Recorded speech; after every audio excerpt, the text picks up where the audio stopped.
जय श्री राम सारे भाइयों ने। राम राम भाई, सारे बड़े छोटे भाइयों ने। आपका भाई MJ आर्टिस्ट आज फिर आपके सामने कुछ टॉपिक लेके आया और मैं चाहता हूँ कि भी वो चीज़ें आप लोगों तक पहुँचे।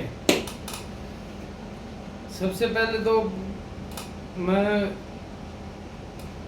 एक डॉक्टर या एक साइकोलॉजिस्ट या फिजियोथेरेपिस्ट के तरीके से लोगों के अंदर जो एक वो होती है ना, कहते हैं एक चिड़पन,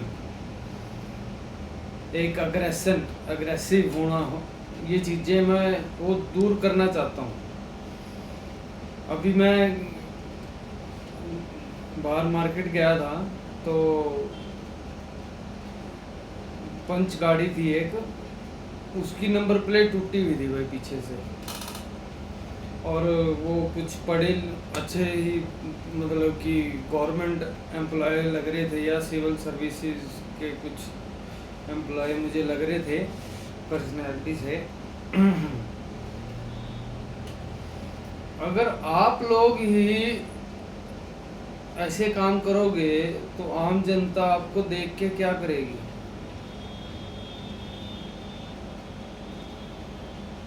ठीक है ना?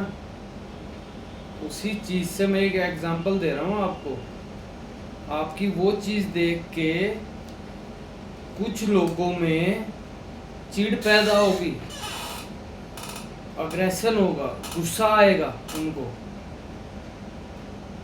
कि ये खुद गवर्नमेंट एम्प्लॉय होके ऐसा ही हरकत कर रहा है और हमें ये शिक्षा देते हैं।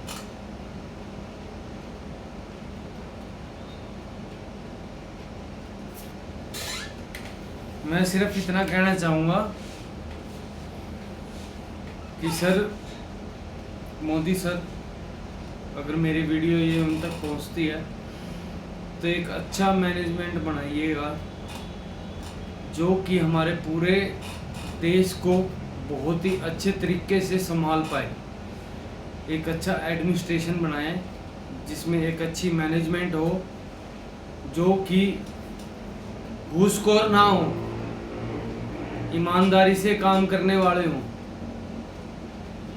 हमारे जैसे बच्चों को भी आप कह सकते हो कि भी आप मैनेजमेंट आइडियाज़ दो हमें और हम देश के ऊपर अप्लाई करेंगे।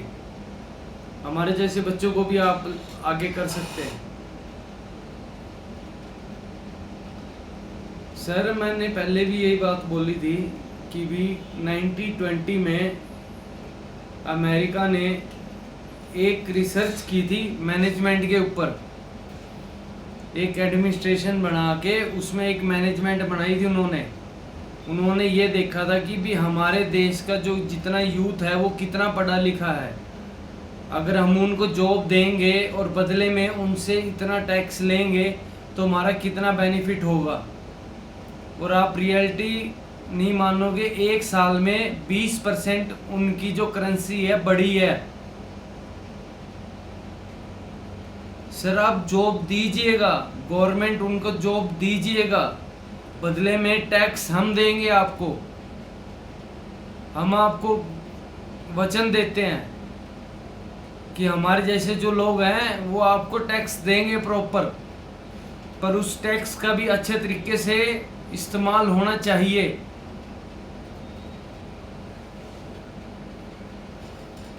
अगर आप चाहो तो जितने हमारे मंदिर हैं उनमें कितना पैसा है? भगवान को पैसे की जरूरत है? वो पैसा सारा आप अपने हमारे देश पे लगा सकते हैं। आप गरीबियों का तो नामो निशान नहीं मिलेगा सर।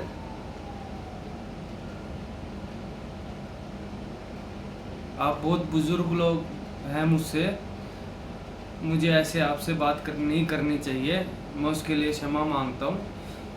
पर सर प्लीज़, आप उस पोजीशन पे हैं, आप कर सकते हैं।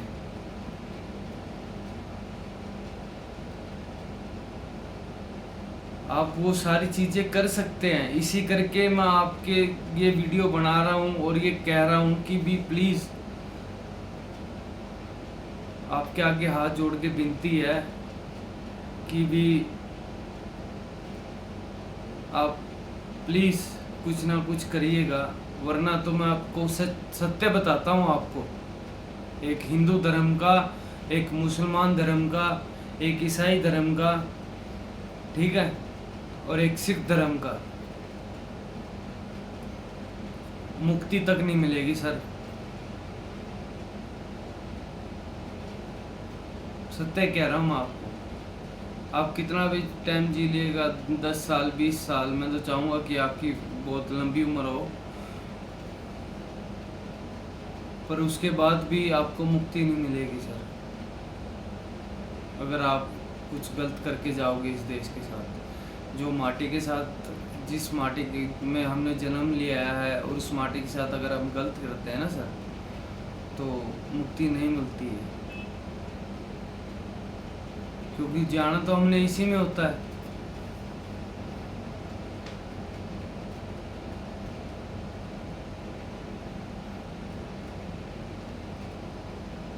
तो प्लीज़ सर आपसे हाथ जोड़ के विनती है कि भी यूथ को मौका दीजिएगा और यूथ आपको करके दिखाएगी।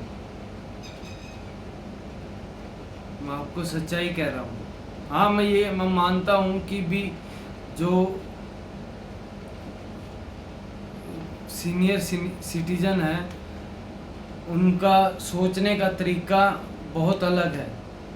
वो क्या सोचते हैं कि भी जैसे कि भी हमारे पास 10 रुपये हैं तो हमने 2 रुपया लगाना है, तो 8 रुपया वो अपना जो बजट होगा ना, उनका 10 रुपये का बजट है, तो वो 8 रुपया वो सेविंग में रखेंगे, जिसमें से वो 2 रुपये का और सामान अपने पास लगा के रखेंगे।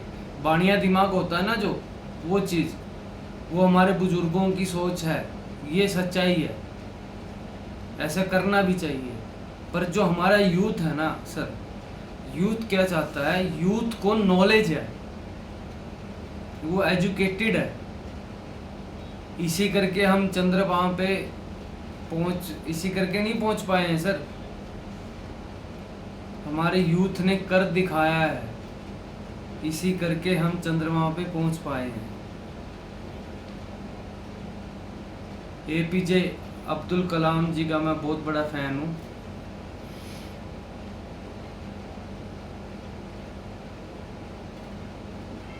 वो बहुत ही अच्छे इंसान थे और बच्चों को बहुत ही अच्छी नॉलेज देते थे और कभी किसी को गलत गाइड नहीं किया उन्होंने आज तक। तो मैं सिर्फ इतना ही कहना चाहूँगा सर कि प्लीज़ कुछ ना कुछ करिएगा इस चीज़ के बारे में। भाई लोग, आप लोग ही उन तक ये वीडियो पहुंचा सकते हैं, पहुंचाइएगा उन तक, और शायद कुछ ना कुछ हमारे देश में बदलाव आए। जय सिया राम।